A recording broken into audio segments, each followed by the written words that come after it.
Hello student, मैं राज sir राज physics classes में आपका स्वागत करता हूं। तो चलिए एक बार हम लोग पुनः उपस्थित हो गए हैं। तो जितने भी लाइव जुड़ गए हैं फटाफट जो है ना आप लोग कमेंट कर दीजिए, कौन कौन लाइव जुड़ चुके हैं जल्द से जल्द कमेंट कीजिए। और काफ़ी इम्पोर्टेंट क्वेश्चन आज हम लोग लेके आए हैं और ये बायोलॉजी का पार्ट 4 है। ठीक है, पार्ट 4 है। जो पार्ट 3 तक नहीं देखें वो ज़रूर से ज़रूर देख लें। ठीक है ना। और ये बता दें कि ये कोई भी एग्ज़ाम के लिए पर्याप्त है। ठीक है, ये कंपटीशन में अभी आप लोगों को जो मान लीजिए कि अभी 9th और 10th में है तो उसको लगेगा कि वो क्या पढ़ रहे हैं नहीं पढ़ रहे हैं, लेकिन यदि आप कंपटीशन में जब जाएंगे तो यही सब सारा क्वेश्चन आपको जब दिखेगा तो आपका जो है ना मन गदगद हो जाएगा। यदि आप जो है ना याद रखे होंगे तब, और यदि आपको याद होगा, कॉन्सेप्ट क्लियर होगा तब, नहीं तो ऐसे तो बकवास लगेगा ही। ठीक है ना। तो चलिए आज हम लोग स्टार्ट करते हैं। और यदि बता दें कि ये जो ना बेसिकली जो है ये 9th का चैप्टर है। ठीक है, 9th क्लास का चैप्टर है, पहला नंबर अध्याय 1 है। ठीक है, लेकिन यहाँ से 10th में भी क्वेश्चन पूछा जाता है। ठीक है, और 10th में और जनरल कंपटीशन में तो भर भर के पूछता है। इसलिए फटाफट जो है ना आप लोग सब जो है शेयर कर दीजिए और जो भी है जुड़े हुए वो अंत तक रहिएगा और जल्दी आज सेशन जो है ना समाप्त करने का कोशिश करेंगे। ठीक है, तो आज का पहला क्वेश्चन है कि सर्वप्रथम कोशिका की खोज किसने की थी। ठीक है, ऑप्शन है रॉबर्ट हुक, लीवेनहॉक, एम्स लीजन या टी स्वान। फटाफट आप लोग जो है ना आंसर कीजिए, क्या हो जाएगा जल्द से जल्द बताइए।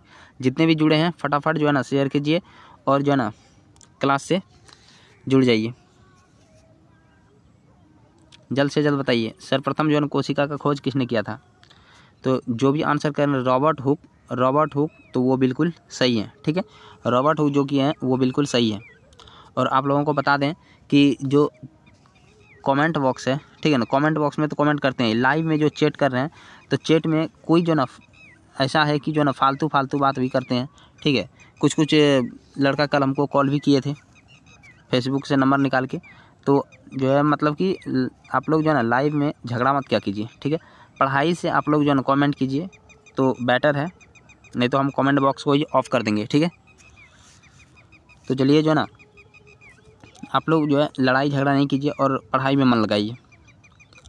तो जो भी इसका आंसर रॉबर्ट हुक कर रहे हैं वो बिल्कुल सही है। तो रॉबर्ट हुक ने जो है, अब सबसे पहले आप लोग बता दीजिए कि ये जो रॉबर्ट हुक ने कोशिका का जो खोज किया था ये कब किया था। फटाफट बताइए, आप लोगों से ये क्वेश्चन दिए कि कब किया था। ठीक है, और यहाँ जो एंटोइन लीवेनहॉक है, ये लीवेनहॉक जो है ना जीवित कोशिका का खोज किया था, ये भी याद रखना है, जीवित कोशिका का।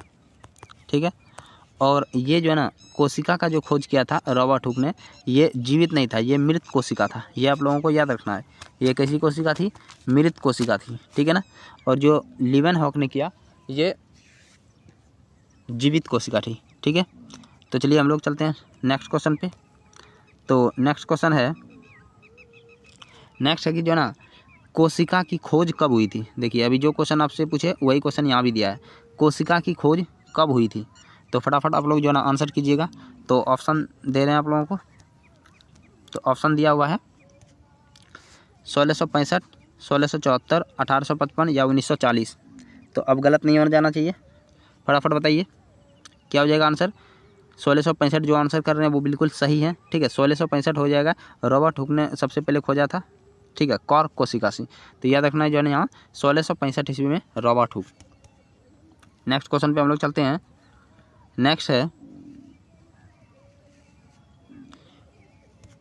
कि सेल अर्थात कोशिका शब्द की उत्पत्ति से संबंधित जो है वैज्ञानिक का नाम। तो सबसे पहले जो है ना कोशिका शब्द की उत्पत्ति जो है किस वैज्ञानिक ने किया। तो ऑप्शन है स्लाइडन या स्वान, दूसरा है वाटसन एवं क्रिक, तीसरा है नॉल और रस्का, चौथा है रॉबर्ट हुक। तो क्या हो जाएगा, तो फटाफट आप लोग जो है ना बताइए कोशिका की उत्पत्ति से संबंधित जो है ना वैज्ञानिक का नाम। तो कोशिका की जो है ना जो मतलब खोज किया था सेम जो वही बात है रॉबर्ट हुक। तो रॉबर्ट हुक जो भी आंसर कर रहे हैं बिल्कुल सही है। ठीक है, और स्लाइडन और स्वान ये बात करें तो कोशिका के सिद्धांत को दिया था। याद रखना ये क्वेश्चन आता है, कोशिका सिद्धांत किसने दिया था। हो सकता है आगे इस तरह का क्वेश्चन मिले भी। ठीक है, कोशिका सिद्धांत किसने दिया था, तो ये स्लाइडन और स्वान ने दिया था। ठीक है, तो चलिए हम लोग नेक्स्ट क्वेश्चन को देखते हैं। नेक्स्ट क्वेश्चन है, देखिए नेक्स्ट यही क्वेश्चन है कि कोशिका सिद्धांत का प्रतिपादन किसने किया था। तो ऑप्शन आप लोग जो है देखिए और कमेंट कीजिए, रॉबर्ट हुक, लोवेनहॉक, जॉनसन या स्लाइडन स्वान। क्या हो जाएगा आंसर, फटाफट बताइए। अभी जस्ट हम आप लोगों को बताए भी हैं, ठीक है, क्या हो जाएगा। तो स्लाइडन और स्वान, जो भी आंसर कर रहे हैं बिल्कुल सही है, क्योंकि जो अभी हम जस्ट ये बता चुके थे, ठीक है। तो चलते हैं नेक्स्ट क्वेश्चन पे, और नेक्स्ट में है कि जीव द्रव्य की सर्वप्रथम खोज किसने की थी। जीव द्रव्य, ठीक है। तो जीव द्रव्य इंग्लिश क्या होता है इसका, साइटोप्लाज्म। तो साइटोप्लाज्म या जीव द्रव्य की खोज किसने की थी। ऑप्शन है पुरोकीज, पुरोकीज नहीं होना चाहिए, ऐसे यहाँ पुरकिंजे होना चाहिए, ठीक है, पुरकिंजे, ऐसे किताब में आपको पुरकिंजे मिलेगा, ठीक है, पुरकिंजे हो गया, रॉबर्ट ब्राउन हो गया, रॉबर्ट हुक हो गया, और जॉन विर्चो हो गया। फटाफट बताइए कि जीव द्रव्य की जो है ना सर्वप्रथम खोज किसने की थी। तो जल्द से जल्द आप लोग जो है कमेंट कीजिए क्या हो जाएगा। तो जो भी आंसर कर रहे हैं ए नंबर पुरकिंजे, वो बिल्कुल सही है, ठीक है। जीव द्रव्य की खोज किसने की थी, पुरकिंजे ने। कब किया था, तो याद रखना 1839 में। कब किया था, 1839 में। और रॉबर्ट हुक ने किया था कोशिका का, कोशिका का खोज किसने किया था, रॉबर्ट हुक ने, ठीक है। और रॉबर्ट ब्राउन ने किया था, ये क्या था, याद रखना रॉबर्ट ब्राउन, ये केंद्रक का खोज किया था। तो याद रखना केंद्रक का खोज किसने किया था, रॉबर्ट ब्राउन ने। तो काफ़ी इंपॉर्टेंट है, आप लोग याद रखिएगा, ठीक है। तो चलिए अगला क्वेश्चन पे चलते हैं हम लोग। मानव शरीर की सबसे बड़ी कोशिका कौन सी है। मानव शरीर की सबसे बड़ी कोशिका, ऑप्शन है तंत्रिका कोशिका, गुर्दे की कोशिका, यकृत की कोशिका या पेशी कोशिका। फटाफट बताइए, मानव शरीर की सबसे बड़ी कोशिका कौन सी है, फटाफट बताइए। जो भी जानते हैं जल्द से जल्द जो है कमेंट कीजिए। तो क्या हो जाएगा इसका आंसर। तो मानव शरीर की सबसे बड़ी कोशिका, सबसे बड़ी मतलब लंबी कोशिका, याद रखना है, ये क्या हो जाएगा, तंत्रिका कोशिका। जो भी आंसर तंत्रिका कोशिका कर रहे हैं वो बिल्कुल सही है, और आप लोग बहुत अच्छा जो है ना मतलब परफॉर्मेंस दिखाते हैं, और बहुत बच्चा कमेंट भी करते हैं कि उसका इतना में इतना सही हुआ, और बहुत अच्छा परफॉर्मेंस करते हैं आप लोग, ठीक है ना। तो ऐसा नहीं कि हम खुद बड़ाई कर रहे हैं, तो आप लोग जो है मन लगा के पढ़ते भी हैं, और काफ़ी जो है ना अंत तक जुड़े रहते हैं। तो इसके लिए तो हम आप लोगों को धन्यवाद देंगे, और धन्यवाद तो देंगे, लेकिन आप लोगों को क्या है कि ये फ़ायदा आप ही लोग के लिए है, ठीक है ना, अंत तक जुड़े रहते हैं तो, ताकि मेरा भी मेहनत साकार हो रहा है और आप लोग भी अच्छा से पढ़ाई कर रहे हैं। तो मानव शरीर की सबसे लंबी कोशिका कौन सा हो जाएगा, तंत्रिका कोशिका, ये आप लोगों को याद रखना है, ठीक है। नेक्स्ट क्वेश्चन पे हम लोग चलते हैं। तो नेक्स्ट क्वेश्चन है, जीव शरीर की रचनात्मक एवं जो है ना कार्यात्मक इकाई कौन सी होती है। ऑप्शन है कोशिका, उत्तक, जीवद्रव, माइटोकॉन्ड्रिया। तो फटाफट बताइए, जीवों के शरीर की रचनात्मक और कार्यात्मक इकाई क्या होती है। तो ये तो बिल्कुल आसान है, तो आप लोग जवाब दे सकते हैं, ठीक है ना। और जो भी आंसर कोशिका कर रहे हैं वो तो बिल्कुल सही है, क्योंकि जो जीवों की रचनात्मक और क्रियात्मक इकाई वह कोशिका ही होती है। और उत्तक क्या होता है, एक जैसी जो है ना, एक ही जैसे कोशिका के निर्माण से, और एक ही जैसा जो है ना रचनात्मक जो है ना ये कार्य करता है, एक ही जैसा कोशिका और एक ही जैसा जो है ना कार्य करने वाला जो कोशिकाओं का समूह होता है, ठीक है, वही कहलाता है उत्तक। याद रखना है उत्तक किसको कहते हैं, तो ये जान गए आप लोग। जीव द्रव, तो जीव द्रव देखिए जैसे हम बात करते हैं, ये है कोशिका, ठीक है, ये कोशिका है। तो और बीच में है क्या, केंद्रक। तो याद रखना है, तो कोशिका और केंद्रक के बीच में जो है ना ये कोशिका के बाहर में कौन सा झिल्ली होता है, कोशिका झिल्ली।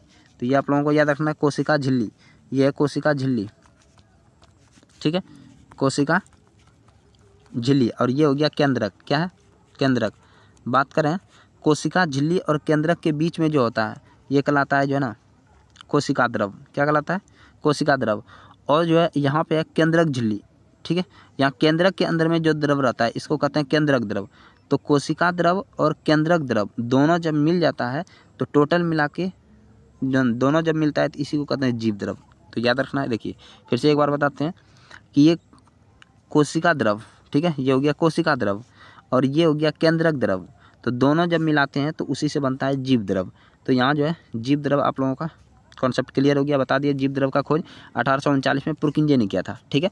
अब माइटोकॉन्ड्रिया की बात करते हैं, माइटोकॉन्ड्रिया। तो माइटोकॉन्ड्रिया को हम लोग कहते हैं पावर हाउस। क्या कहते हैं, पावर हाउस, ठीक है, या ऊर्जा गृह कहते हैं, पावर हाउस कहते हैं माइटोकॉन्ड्रिया को। ये आप लोगों को याद रखना है, ठीक है। तो 7 का आंसर जो है क्या हो जाएगा, कोशिका। 8वां क्वेश्चन है कि सबसे छोटा एक कोश के जीव कौन सा है। सबसे छोटा एक कोष के जीव, काफ़ी वीवीआई क्वेश्चन है, बहुत बार एग्जाम में पूछा गया है, ठीक है। सबसे जो है छोटा एक कोष के जीव कौन सा है, फटाफट बताइए। ऑप्शन है यीस्ट, जीवाणु, अमीबा या माइकोप्लाज्मा। जल्द से जल्द आप लोग कमेंट कीजिए क्या हो जाएगा। तो जो भी आंसर जो है ना माइकोप्लाज्मा कर रहे हैं वो बिल्कुल सही है, माइकोप्लाज्मा इसका आंसर हो जाएगा। सबसे जो ना सबसे छोटा एक कोष के जीव जो होता है वो माइकोप्लाज्मा होता है, ठीक है। यीस्ट क्या करते हैं, यीस्ट ये याद रखना, यीस्ट से क्या होता है, किण्वन होता है, किण्वन होता है, याद रखना। यीस्ट से क्या होता है, तो किण्वन होता है। जीवाणु तो जान ही रहे हैं, और अमीबा, ठीक है। तो चलिए नेक्स्ट क्वेश्चन पे हम लोग चलते हैं। तो नेक्स्ट क्वेश्चन क्या है, आत्महत्या का थैला किसे कहते हैं, ठीक है ना, या आत्महत्या की थैली बोल सकते हैं आप लोग। आत्महत्या की थैली किसे कहते हैं, ठीक है। तो आत्महत्या की थैली ऑप्शन है कवक, लाइसोसोम, रिक्तिका और केंद्रिका। तो ये तो किसी का गलत नहीं होना चाहिए, क्योंकि हम क्लास में बेहद अच्छे तरीक़ा से ये सब जो है एक्सप्लेन किए हुए हैं, ठीक है। तो जो क्लास का स्टूडेंट है, 9th का स्टूडेंट और 10th का, ठीक है, ये तो जवाब देना ही चाहिए इनको, ठीक है। अदर जो मान लीजिए नहीं पढ़े हुए हैं तो वो अलग बात है, लेकिन ये जनरली सबको याद होना चाहिए। काफ़ी वीवीआई क्वेश्चन और ये सभी एग्जाम कॉम्पिटिटिव एग्जाम में भी पूछा जाता है। तो आत्महत्या की थैली किसे कहते हैं, तो ये लाइसोसोम कहलाता है। तो लाइसोसोम जो आंसर कर रहे हैं बिल्कुल सही है। देखिए लाइसोसोम को आत्महत्या की थैली क्यों कहते हैं, बात करें, देखिए ये है कोशिका, ठीक है। कोशिका के अंदर में रहता है केंद्रक, और केंद्रक जो है ना कोशिका द्रव में बहुत सारा कोशिकांग रहता है। जैसे मान लीजिए कि जो है ना सेंट्रोसोम हो गया, माइटोकॉन्ड्रिया हो गया, उसके बाद जो है ना तारक, ये गोल्जी काय हो गया, ठीक है, गोल्जी काय हो गया, रिक्तिका हो गया, उसके बाद बहुत सारा जो है ना संरचना होता है, ठीक है। यदि बात करें कि ये और उसमें एक लाइसोसोम भी होता है। अब देखिए कि लाइसोसोम में क्या होता है, हाइड्रोलाइटिक जो ना एंजाइम भरा रहता है। कौन सा एंजाइम रहता है, हाइड्रोलाइटिक एंजाइम, हाइड्रोलाइटिक एंजाइम, ठीक है, हाइड्रोलाइटिक एंजाइम रहता है, एंजाइम रहता है। अब जब सब जो है ना, जैसे कोई कोशिका मर गया है, ठीक है, या तो कोई कोशिकांग मर गया है, तो ये क्या करता है जो है ना लाइसोसोम इसको खाने का काम करता है, ठीक है। और सबको जो है ना थोड़ा थोड़ा सबको ये जो है ना क्या करता है, ऑर्डर भी देता है काम करने के लिए। मान लीजिए कोई काम नहीं कर रहा है और ये जो है ना इसको सूचना दे दिया, ठीक है, केंद्रक, तो इसके कारण क्या होता है, ये हाइड्रोलाइटिक जो है ना एंजाइम क्या करता है, छिड़क देता है और उसके बाद खत्म हो जाता है। और यदि बात करें कि सब जो है ना काम करना बंद कर दे, तो ये क्या करेगा, सब पे हाइड्रोलाइटिक थोड़ा एंजाइम छिड़क देगा। जैसे मान लीजिए कि ये जो है ना ये खुद ही फट जाता है, मतलब कि जैसे मान लीजिए कि जो ना ऐसे बोले हाइड्रोलाइटिक एंजाइम इसके पास है, तो ये सब के पास जो है ना छिड़क देता है या थूक देता है, ठीक है ना। उसके बाद जो है ना स्वयं फट जाता है, जिसके कारण पूरा कोशिका ही खत्म हो जाता है। इसीलिए इसको कहते हैं आत्महत्या का थैली, ठीक है, सुसाइड बैग। तो लाइसोसोम का कहते हैं, ठीक है। तो ये आप लोगों को याद रखना है। नेक्स्ट क्वेश्चन पे हम लोग चलते हैं। तो नेक्स्ट क्वेश्चन क्या है, कौन सा कोशिकांग पाचक थैली कहलाता है। तो ये तो अभी जस्ट बताए, पाचक थैली कहलाता है। कौन सा जो है ना एंजाइम पाचक थैली कहलाता है, तो क्या हो जाएगा, ऑप्शन है लवक, लाइसोसोम, रिक्तिका, केंद्रिका। अभी जस्ट बताए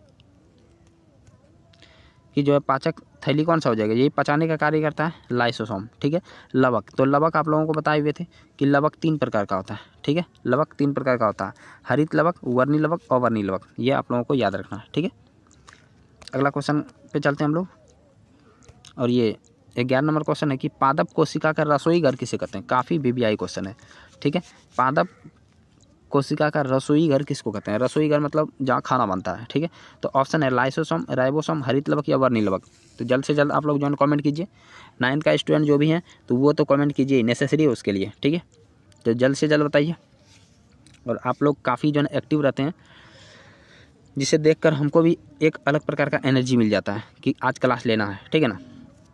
तो क्या हो जाएगा इसका आंसर, पादप कोशिका का रसोई घर। जो भी आंसर कर रहे हैं जो ना क्या कर रहे हैं, हरित लवक, वो बिल्कुल सही है। हरित लवक को रसोई घर कहते हैं, ठीक है, मतलब कि यहाँ से खाना बनता है, ठीक है, इसीलिए इसको रसोई घर कहते हैं। रसोई घर किसको कहते हैं हम लोग, जहाँ खाना बनाते हैं। तो उसी प्रकार से पौधा अपना खाना जो है हरित लवक के कारण बनाता है, पत्ती पर बनाता है, ये भी याद रखना आप लोगों को। तो हरित लवक जो है यहाँ रसोई घर हो गया, ठीक है। लाइसोसोम के बारे में तो बता ही दिए, ठीक है। हरित लवक के बारे में बताया, वर्णी लवक, तो ये भी लवक का ही उदाहरण। वर्णी लवक कहाँ पाया जाता है, तो पेड़ पौधा का यदि हम देखते हैं, बहुत प्रकार रंग बिरंगा पेड़ पौधा जो है ना होता है। पेड़ पौधा का जो फूल है, ठीक है, पत्ती जो है वो रंग बिरंगा होता है। तो ये रंग बिरंगा किसके कारण होता है? वर्णील लवक के कारण होता है, ठीक है। हरित लवक के कारण हमेशा जो है ना पौधा हरा रहता है, ये याद रखना है, ठीक है। और एक होता है अवर्णील लवक। अवर्णील लवक कहाँ पाया जाता है? तो अवर्णील लवक जो है जड़ में पाया जाता है, इसलिए जड़ हमेशा सफ़ेद होता है, ठीक है। तो चलिए नेक्स्ट क्वेश्चन पे हम लोग चलते हैं। यदि बात करते हैं राइबोसोम, राइबोसोम को क्या कहते हैं? फटाफट आप लोग बताइए, राइबोसोम को क्या कहते हैं? नेक्स्ट है पादप कोशिका की सबसे बाहरी आवरण को क्या कहते हैं? देखिए पादप कोशिका है, तो पादप कोशिका के सबसे बाहरी आवरण को क्या कहते हैं? तो ये मान लीजिए कि हम बना दिए पादप कोशिका, ठीक है। पादप कोशिका चकोर होता है, तो इसमें जो ना ये जो इसका बाहरी आवरण है, पादप कोशिका का ये बाहरी आवरण है। तो बताइए पादप कोशिका का बाहरी आवरण क्या कहलाता है? ये जो है पादप कोशिका का बाहरी आवरण ये क्या कहलाता है? फटाफट बताइए आप लोग। ऑप्शन है कोशिका झिल्ली, प्लाज्मा झिल्ली, कोशिका भित्ति या केंद्रक झिल्ली। फटाफट बताइए। पादप कोशिका और जो जंतु कोशिकाओं में मुख्य अंतर जो है तो उसमें यही है बाहरी आवरण का। तो बाहरी आवरण जो भी आंसर कर रहे हैं जो ना कोशिका भित्ति वो बिल्कुल सही है, कोशिका झिल्ली नहीं, क्योंकि कोशिका झिल्ली तो जंतु में भी है, पादप में भी है, लेकिन कोशिका भित्ति जो है ये पादप में होता है। इसलिए आप लोग देखेंगे पेड़ पौधा का जो छाल होता है वो काफ़ी मोटा होता है कि नहीं? पेड़ पौधा का छाल मोटा होता है, क्यों? क्योंकि वो जो है ना कोशिका झिल्ली को बचाए रखने का कार्य करता है, और जो है ना अलग जो है तो कोशिकांगों को बचाने का काम करता है ये कोशिका भित्ति। इसलिए जो ना याद रखना है ये कोशिका भित्ति काफ़ी मोटी होती है। तो सबसे बाहरी आवरण जो होता है पादप का वो कोशिका भित्ति कहलाता है, ठीक है। तो नेक्स्ट क्वेश्चन पे हम लोग चलते हैं। नेक्स्ट है तारक काय का कार्य। अब देखिए तारक काय जिसको हम लोग इंग्लिश में क्या कहते हैं? सेंट्रोसोम, और इंग्लिश में इसको लिखे हम कैसे लिखे? सेंट्रोसोम, ठीक है। ये इंग्लिश में लिखे, क्योंकि इंग्लिश में तो लिखे नहीं है, हिंदी में भी है तो नहीं, तो इंग्लिश और हिंदी दोनों है, ठीक है। तो ये हो गया तारक काय, इसका हिंदी है। तो देखिए सेंट्रोसोम, सेंट्रोसोम बताए थे क्या करता है? कोशिका विभाजन का कार्य करता है। तो कोशिका विभाजन करने के समय जब हम मान लीजिए कि कोई बैलून देखे होंगे, ठीक है ना, जैसे ये लंबा वाला बैलून देखे होंगे, मेला सब में आप लोग लिए होंगे, ठीक है। नहीं लिए हैं तो ज़रूर देखे होंगे, बच्चा का छीने भी होंगे, ठीक है। ये मान लीजिए लंबा वाला बैलून है, ठीक है। अब ये बैलून को हम लोग बीच में क्या करते हैं? मोड़ देते हैं, ठीक है ना। बीच में जब बैलून को मोड़ते हैं तो एक भाग इधर हो जाता है, एक भाग इधर हो जाता है, ठीक है। तो देखे होंगे आप लोग लंबा वाला बैलून जो कि जो है ना बच्चों में आप लोग गला में जो है ना लटकाते होंगे। तो फटाफट बताइए कौन कौन जो है ना देखें इस तरह का बैलून, जल्द से जल्द बताइए। खरीदे नहीं होंगे तो बच्चा का छीन लिए भी होंगे, कोई दिक्कत नहीं है। तो जल्द से जल्द बताइए कौन सा ऐसा बैलून देखे हैं? सब देखे हैं ना? तो देखिए ये क्या कर रहा है, जैसे हम लोग बैलून को ये मोड़ दिए, ठीक है ना, ये लंबा वाला बैलून को मोड़ते हैं तो बीच में एक भाग इधर एक भाग इधर हो जाता है। तो ये बीच में क्या हुआ, एक प्रकार का जो है ना मोड़ पड़ गया, तो इसी को हम लोग कहते हैं तुर्क। समझ में आया कि नहीं? तो यहाँ कोशिका भी इसी तरह जो है ना जो है टूटता है, ठीक है ना, विभाजन होता है कोशिका का, बीच में सबसे पहले जो है ना टूटता है, ये जो है ना बांधा जाता है। तो यही जो ना तुर्क निर्माण करता है, ठीक है। तुर्क निर्माण करता है तो कौन करता है? यही तारक काय करता है। इसलिए हम लोग बोलते हैं कि सेंट्रोसोम जो है ना यह कोशिका विभाजन करने में मदद करता है, ठीक है। तो ये याद रखना तुर्क निर्माण करता है। तो आंसर क्या हो जाएगा? तुर्क निर्माण। नेक्स्ट क्वेश्चन है केंद्रक में पाया जाता है। केंद्रक में क्या पाया जाता है? ऑप्शन है क्रोमोसोम, लाइसोसोम, राइबोसोम, इनमें से कोई नहीं। जल्द से जल्द बताइए आप लोग कि केंद्रक में क्या पाया जाता है? केंद्रक में पाया जाता है क्या? तो जो भी कर रहे हैं ऑप्शन क्रोमोसोम वही बिल्कुल सही है, ठीक है ना। क्रोमोसोम ये सही है, क्योंकि जो क्रोमोसोम कहाँ पाया जाता है? केंद्रक में। जैसे ये देख लीजिए हम लोग कोशिका है और इसके बीच में जो है ना केंद्रक है, ठीक है। और केंद्रक में ही पाया जाता है क्रोमोसोम। क्रोमोसोम जो है केंद्रक में पाया जाता है, ठीक है। क्रोमोसोम, यही क्रोमोसोम जो है ना मतलब क्या है कि ये जो है गुणसूत्र है। क्या है? गुणसूत्र है। यदि हम बात करें मानव के शरीर में कितना गुणसूत्र होता है? फटाफट बताइए मानव के शरीर में कितना गुणसूत्र होता है? जल्द से जल्द बताइए। तो ये केंद्रक में जो है ना पाया जाता है क्रोमोसोम, ठीक है। तो जल्द से जल्द बताइए मानव शरीर में कितना गुणसूत्र पाया जाता है? 46। बिल्कुल सही है, बिल्कुल सही है। जो 46 कर रहे हैं वो बिल्कुल सही है। और जोड़ा में बात करें तो 23 जोड़ा पाया जाता है, ठीक है। क्रोमोसोम कितना पाया जाता है? 23 जोड़ा पाया जाता है, ये याद रखना है। और क्रोमोसोम यदि जो ना 46 से यदि कम और ज़्यादा हो जाए तो इसी से जो ना बीमारी स्टार्ट हो जाता है, ठीक है। बहुत प्रकार का बीमारी हो जाता है। तो इससे बीमारी का बात करें तो बांझपन हो जाता है, ठीक है। और ट्रांसजेंडर वगैरह जो होता है, ठीक है, तो ये भी इसी के कारण होता है। तो चलिए नेक्स्ट क्वेश्चन पे हम लोग चलते हैं। नेक्स्ट है इनमें से कौन प्रोटीन निर्माण करता है? प्रोटीन का निर्माण कौन करता है? जल्द से जल्द बताइए। अभी एक क्वेश्चन आप लोगों से पूछे हुए थे कि प्रोटीन जो है ना निर्माण कौन करता है, ठीक है। तो ऑप्शन है माइटोकॉन्ड्रिया, क्लोरोप्लास्ट, राइबोसोम, लाइसोसोम। सबसे पहले देखिए लाइसोसोम तो खत्म हो जाएगा क्योंकि ये आत्महत्या की थैली है। माइटोकॉन्ड्रिया भी खत्म हो जाएगा क्योंकि ये ऊर्जागिरी है, ऊर्जागिरी पावर हाउस है, ठीक है, ये ऊर्जागिरी है। और क्लोरोप्लास्ट, देखिए क्लोरोप्लास्ट कहाँ पाया जाता है, ये क्लोरोप्लास्ट कहाँ पाया जाता है, फटाफट बताइए। क्लोरोप्लास्ट पौधा में, ठीक है। और राइबोसोम, राइबोसोम क्या करता है, यही जो है ना प्रोटीन का निर्माण करता है। प्रोटीन निर्माण का जो केंद्र होता है वो राइबोसोम होता है, इसलिए प्रोटीन का फैक्ट्री, प्रोटीन फैक्ट्री किसको कहते हैं, राइबोसोम को, राइबोसोम को कहते हैं प्रोटीन फैक्ट्री, ठीक है। प्रोटीन फैक्ट्री किसको कहते हैं, राइबोसोम को। तो ये आप लोगों को याद रखना है। तो राइबोसोम जो आंसर कर रहे हैं वो बिल्कुल सही है, ठीक है। नेक्स्ट क्वेश्चन पे हम लोग चलते हैं। तो नेक्स्ट क्वेश्चन है पादप कोशिका का कौन सा भाग निर्जीव होता है, जल्द से जल्द बताइए।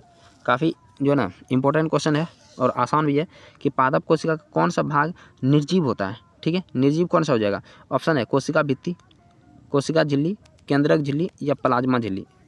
तो फटफट बताइए, जल्द से जल्द बताइए। पादप कोशिका का कौन सा भाग जो निर्जीव होता है, तो ऑप्शन है, तो ऑप्शन तो बता ही दिए, तो जल्द से जल्द आंसर है। तो आंसर जो है आप लोगों का आ भी रहा है कि ये हो जाएगा कोशिका भित्ति। क्या हो जाएगा, कोशिका भित्ति। जो आंसर कर रहे हैं बिल्कुल सही है, कोशिका भित्ति आंसर हो जाएगा। जैसे हम लोग देखते हैं ये जो है ना पादप है, ठीक है, मान लीजिए ये एक पेड़ है। अब पेड़ के जो है ना बाहर में देखते हैं हम लोग क्या है, हम लोग देखते हैं क्या है ये, तो ये छाल है। तो पेड़ के बाहर का जो छाल होता है इसी को कहते हैं कोशिका भित्ति, ठीक है। तो कोशिका भित्ति जो होता है निर्जीव होता है, देख लीजिएगा।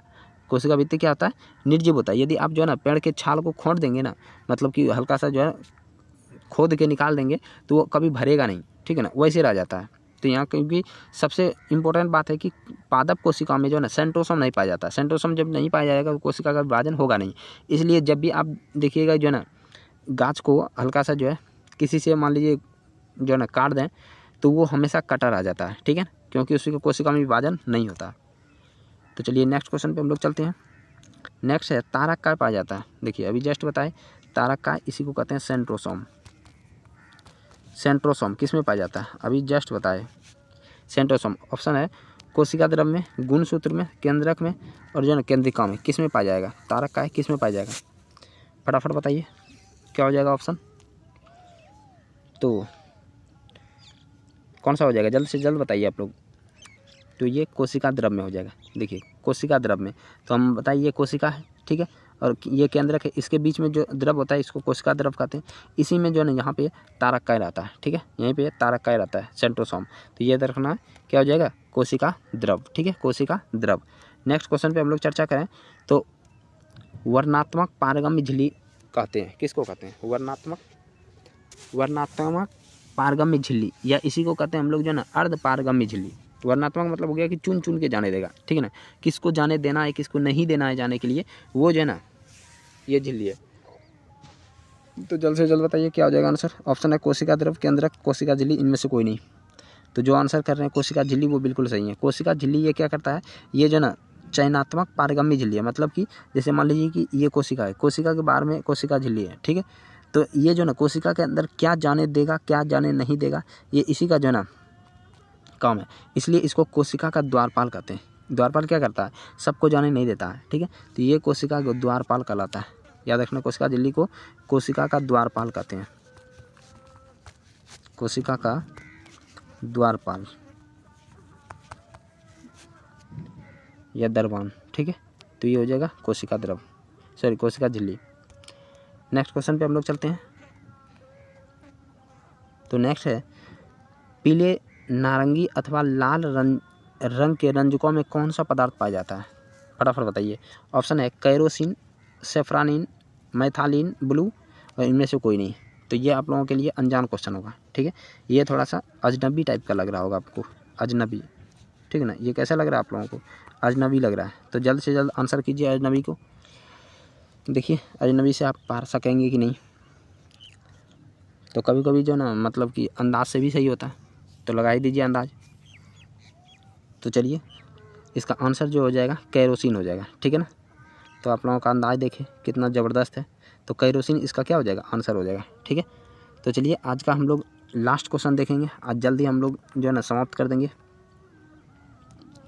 तो ऑप्शन जो है ना क्वेश्चन है कि केंद्रक द्रव में मुख्यतः जो है ना कितने प्रकार की रचनाएं पाई जाती हैं, ठीक है। केंद्रक द्रव में मुख्यतः जो है कितने प्रकार की रचनाएं पाई जाती है? ऑप्शन है 2, 4, 5, 3। ठीक है, तो आप लोग के लिए ये क्या रहा? HW। ठीक है, लास्ट क्वेश्चन आप लोगों के लिए HW है। तो आप लोग कमेंट कीजिएगा और ये जो है ना कमेंट बॉक्स में जाके कमेंट कीजिएगा कि आप लोगों का 20 में जो है कितना सही हो रहा है। ठीक है, 20 में कितना सही हुआ, आप लोग स्कोर ज़रूर बताइएगा। ठीक है ना, और कैसा लगा आप लोगों को सेशन। और आप लोगों को यदि हम लाइक करने नहीं बोलते हैं तो ये नहीं कि जो ना देखिए, मान लीजिए कि जो जितना देखते हैं उससे कम ही लाइक रहता है, ऐसा क्यों? और कुछ जो है ना यूट्यूब जो है हम लोगों को जब हम यूट्यूब का एनालिसिस किए तो जाके देखे कि जो है ना कुछ वैसे भी लोग हैं जो कि बिना सब्सक्राइब का देख रहे हैं। ठीक है ना, बिना सब्सक्राइब का देख रहे हैं। तो वैसे जो है ना काम मत कीजिए, क्योंकि काफ़ी मेहनत लगता है आप लोगों का क्लास लेने के लिए। और ये तो देखिए कि आप ना तो इसमें प्रॉफिट है ना और कुछ, बस सिर्फ एक जो है ना इंटरेस्ट है। तो इसलिए जो है ना हम लोग क्लास ले रहे हैं और आप लोगों का भलाई हो रहा है। ठीक है ना, तो इसलिए कम से कम आप लोग अपने ये जो ना यूट्यूब चैनल जो आपका परिवार है इसको कम से कम बड़ा करने का प्रयास कीजिए। ठीक है, तो जो सब्सक्राइब नहीं किए वो जो ना सब्सक्राइब कर दीजिए। ठीक है, तो बेटर रहेगा। तो चलिए मिलते हैं नेक्स्ट टाइम। कैसा लगा आप लोगों का क्लास, आप लोग ज़रूर अपना फीडबैक दीजिए कमेंट बॉक्स में। ठीक है, तो मिलते हैं नेक्स्ट टाइम, तब तक के लिए जय हिंद।